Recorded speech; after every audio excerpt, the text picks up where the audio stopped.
สบายดีทุกคนมื้อนี้สิพาทุกคนมาเบิ่งวิถีชีวิตหนึ่งมื้อของสาวลาวต่างแดนเนาะหลายคนถามนิกมาหลายว่าให้พักเสียงภาษาไทยแน่โอเคได้เลยสวัสดีค่ะทุกคนวันนี้นิกจะพาทุกคนมาเก็บห้องหลังจากที่ห่างหายจากการตัดคลิปมานานมากเพราะว่าไม่มีเวลาตัดคลิปเลยนะคะทุกคนแล้วก็วันนี้จะมาตั้งใจตัดคลิปแล้วก็พากย์เสียงหลายๆคนบอกว่านิกใช้ชีวิตอยู่เมืองไทยนี่อยู่ตัวคนเดียวใช้เงินมื้อละจักบาทแล้วก็กินข้าวมื้อละจักบาทไปวันนี้นิกใช้เงินประมาณวันละ40 บาทนะคะทุกคนบางทีก็19 บาทซื้อกาแฟไม่ใช่กาแฟเราซื้อแบบพวกชาเย็นแบบมีกินหนาที่จริงคอยก็ไม่ได้กินกาแฟดอกนี่เป็นคนที่กินชาเย็นมาวันนี้เราก็จะมาเก็บห้องอันนี้แล้วก็ห้องนี้มันเป็นอะไรนะน้องนาฬิกาของพี่เรา2 อันเนาะนี่หายจากการพากย์เสียงนานมากนี่ก็เลยแบบเกิดกะหน่อยนะคะทุกคนเดี๋ยวนี่จะลองพากย์แบบทุกวันทุกคนจะได้แบบว่าชินนี่ก็เป็นผ้าห่มคู่ใจของเราเองแล้วก็เราก็จะมาพับที่นอนแล้วก็จะมากวาดห้องกันนะ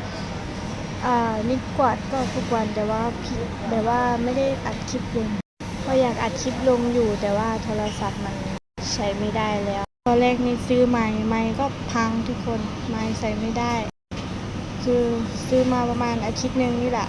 300ใช้ไม่ได้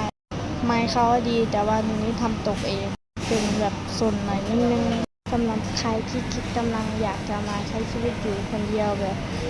เช่าห้องอยู่คนเดียวที่ไทยเนาะก็มาได้นะทุกคนแต่มาให้ถูกต้องเนาะก็ไม่ได้ยากเนาะมีแต่คนใจดีคนไทยมีแต่คนใจดีนะทุกคนสำหรับใครที่อยากมาใช้ชีวิตเนาะอยากมาแบบออกมาอยู่ตัวคนเดียวหลังจากที่นิกได้สัมผัสนี้ไม่รู้ว่าคนอื่นเจออะไรเนาะแต่ว่าทุกครั้งที่นิกลำบากก็จะมีคนมาช่วยอยู่เสมอก็เลยรู้สึกว่ามันเป็นแบบความรู้สึกดีๆอะตามนั้นเลยทุกคนถ้าผู้ใดที่คิดอยากมาอาศัยอยู่ไทยเนาะหลังจากที่นิกได้สัมผัส2 ปีไปเนี่ยเข้ามาอยู่ไทยนิกได้2 ปีไปนะคะรู้สึกแบบที่คือเขาว่านั่นแหละอาจจะมีดีบ้างไม่ดีบ้างอาจจะขึ้นอยู่กับตัวเราเองแล้วการกระทำของเราเองว่าเราแบบ